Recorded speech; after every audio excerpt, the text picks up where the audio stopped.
बर्बरीक दुनिया का सर्वश्रेष्ठ धनुर्धर थे। बर्बरीक के 3 बाण ही काफी थे जिसके बल पर वे कौरवों और पांडवों की पूरी सेना को समाप्त कर सकते थे।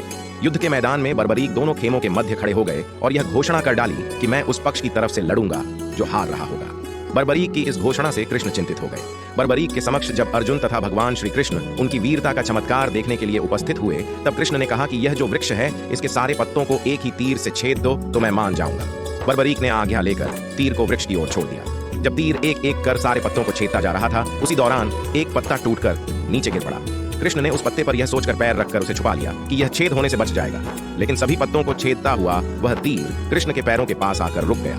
तब बर्बरीक ने कहा कि प्रभु, आपके पैर के नीचे एक पत्ता दबा है, कृपया पैर हटा लीजिए, क्योंकि मैंने तीर को सिर्फ पत्तों को छेदने की आज्ञा दे रखी है, आपके पैर को छेदने की नहीं। उसके इस चमत्कार को देखकर कृष्ण चिंतित हो गए। यदि कौरव हारते हुए नजर आए तो फिर पांडवों के लिए संकट खड़ा हो जाएगा, और यदि जब पांडव बर्बरीक के सामने हारते नजर आए तो फिर वह पांडवों का साथ देगा। इस तरह वह दोनों ओर की सेना को एक ही तीर से खत्म कर देगा। तब भगवान श्री कृष्ण ब्राह्मण का भेष बनाकर बर्बरीक के द्वार पर पहुंच गए और दान मांगने लगे। बर्बरीक ने कहा, मांगो ब्राह्मण, क्या चाहिए?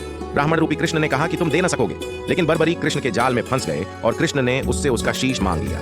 बर्बरीक द्वारा स्वेच्छा के साथ शीश दान कर दिया गया। बर्बरीक के इस बलिदान को देखकर दान के पश्चात श्री कृष्ण ने बर्बरीक को कलयुग में स्वयं के नाम से पूजित होने का वर दिया। आज बर्बरीक को खाटू श्याम के नाम से पूजा जाता है।